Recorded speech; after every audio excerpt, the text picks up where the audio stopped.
Hello నమస్తే, welcome to మన 9 TV. నేను మీ శంకర్ గౌడ్.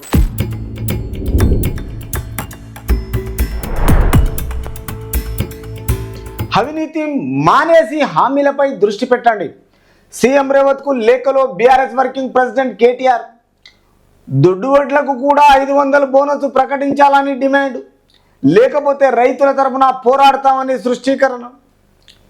అంటే వాళ్ళు పరిపాలన చేసేటప్పుడు సన్న దాంట్లకే ఇవ్వలేదు, దొడ్డు దాంట్ల కంటే అసలు ఇవ్వలేదు 500 బోనసు. తిరిగి ఈరోజుగా అధికార పార్టీ 9-10 నెలల నుంచి కష్టపడి ఫస్ట్ టైం ఇవ్వకుండా సెకండ్ టైంలో బోనసు 500 రూపాయలు ఇవ్వడానికి రాష్ట్ర సీఎం ఒక ఆదేశాలు జారీ చేసినప్పటి నుంచి కలెక్టర్లకు ఈ ఆదేశాలతో రైతులను ఖచ్చితంగా ఈ ధాన్యాన్ని కొనుగోలు చేసిన 48 గంటల్లో వాళ్ళ అకౌంట్లో 500 రూపాయలు ఇవ్వమని చెప్పారు. చెప్పిన తర్వాత గిన తిరిగి బీఆర్ఎస్ 10 సంవత్సరాలు గిన ఏం చేయలేదు, ఎవరికి ఇవ్వలేదు. తిరిగి ఇప్పుడు ఈయన ఏమంటాడంటే అవినీతి మానేసి హామీలపై దృష్టి పెట్టండి. అసలు అవినీతి అంటేనే బీఆర్ఎస్, టీఆర్ఎస్ టు బీఆర్ఎస్. ఆ అవినీతి విషయంలోనే తెలంగాణ ప్రజలు మీరు అవినీతి చేసినందుకేగా మిమ్మల్ని ఓడగొట్టింది కదా. మిమ్మల్ని ఓడగొట్టడం ఎందుకంటే మీ అవినీతిని. తిరిగి ఈరోజు మీకు హైడ్రా వచ్చినప్పటి నుంచి గిన మీ ఫామ్ హౌజులు, మీ విల్లాలు అనధికారంగా సంపాదించుకున్న ఈ ఆస్తుల మీద రేపు ప్రజలు ఎట్లా పోతున్నాయో బఫర్ జోన్లల్లా ఎఫ్టీఎల్లా మావి పోతాయి. మీ ప్రాపర్టీలు కాపాడుకోవడానికి ఇదొక దొడ్డిదారి ఎన్నుకున్నారని క్లియర్గా తెలిసిపోతుంది. తెలంగాణ రాష్ట్ర ప్రజలే చెప్తున్నారు. ఎందుకంటే అధికారం పోయినప్పటి నుంచి కేసీఆర్ కొంచెమన్నా కనిపిస్తలేడు, కానీ ఏ ఫామ్ హౌస్ ఉన్నాడో.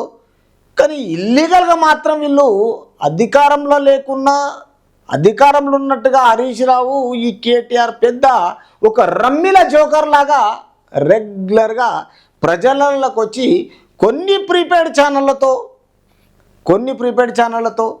అధికార పార్టీని విమర్శించడము, బీజేపీ పార్టీని విమర్శించడము, రఘునందన్ రావును విమర్శించడము, నాగార్జునను విమర్శించడము, ఇట్లా సెలబ్రిటీలను అందరినీ బట్టగాల్చి మీదేసేస్తున్నారు. తర్వాత ఈరోజు మళ్ళీ అధికార పార్టీకి అవినీతి మానేసి హామీలపై దృష్టి పెట్టండి. వీళ్ళు పెడితే ఏంటంటే వాళ్ళని కాపాడుకోవడానికి కొత్త డ్రామా ఇది. హరీష్ రావుది, కేటీఆర్ది కొత్త డ్రామా అని తెలంగాణ ప్రజలు చెప్తున్నారు. వీళ్ళు ఆడిన అరాచకాలు, వీరు దోసుకున్న సొమ్ము, దోసుకున్న డబ్బులు అందరికీ తెలుసు. ఇప్పుడు అవి కాపాడుకోవాలనేది ఒక గొప్ప నాటకం అడిగిన ప్రజలు క్లారిటీగా వీళ్ళ గురించి విశ్లేషణ ఇస్తున్నారు. మరి అది మానేసి ఈరోజు మళ్ళా పెద్ద జోకర్ల లాగానే తిరుగుతుంది. అధికారం పోయినప్పటి నుంచి పిచ్చిలేసిపోయింది. ఇప్పుడు పోతూ ఒక సివిల్ సప్లైలో ఏం చేస్తుంది అంటే ఒక బియ్యము, తర్వాత సివిల్ సప్లైలో ప్రజలకు అవసరం వచ్చేవి ఈ లారీలలో వెళ్ళిపోతుంటాయి. ఇప్పుడు పౌరాలు ఏం చేస్తాయంటే ఎక్కడనో రైల్వే వంతెనల మీద, ఫ్లైఓవర్ల మీద, తర్వాత చెట్ల మీద ఉంటాయి. ఏ టైం అయితే ఆ లారీ పోతుంటుందో ఆ లారీ పోయేటప్పుడు ఒకటి పావురాలన్నీ ఏం చేస్తాయంటే కింటల్గా ఉన్న గోధుమలైనా అండ్ బియ్యాన్ని అయినా తినుకుంటా సంచిని ఖాళీ చేస్తాయి. ఇట్లా తెలంగాణ ప్రజలను వీళ్ళు 10 సంవత్సరాలు తిని లాస్ట్కి వచ్చి ఈరోజు ప్రతిపక్షాలను మొత్తం హౌస్ అరెస్టులు చేసి ప్రాబ్లమ్స్ తెచ్చుకొని ప్రగతి భవన్లకు రాకుండా ఫామ్ హౌస్లో ఉండి ఈరోజు వీళ్ళు జోకర్లు అయిపోయిందంటే ఏంటంటే ప్రజలలో తిరగడానికి ఒక అవకాశం సంపాదించుకుంటున్నారు అన్నట్టుగా చాలా క్లారిటీగా తెలిసిపోతున్నది. వీళ్ళ ప్రీపెయిడ్ ఛానళ్ళు మొత్తం వీళ్ళకే బానిస. మందిని ముంచాలి, వాళ్ళని నడపాలి. వాళ్ళు దొంగలు, వీళ్ళు ఒక దొంగలు.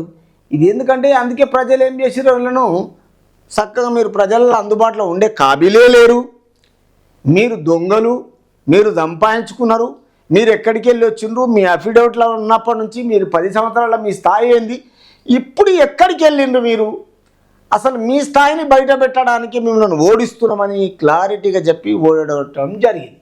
కాబట్టి అప్పటి నుంచి కాలు చేయి ఆడతలేదు. అయ్యో మా అధికారం పోయింది, ఎట్లా ప్రజలలో తిరగాలి, తర్వాత ఏం చేయాలి, ఈ విధంగా మొత్తానికి ఆడుకుంటున్నారు.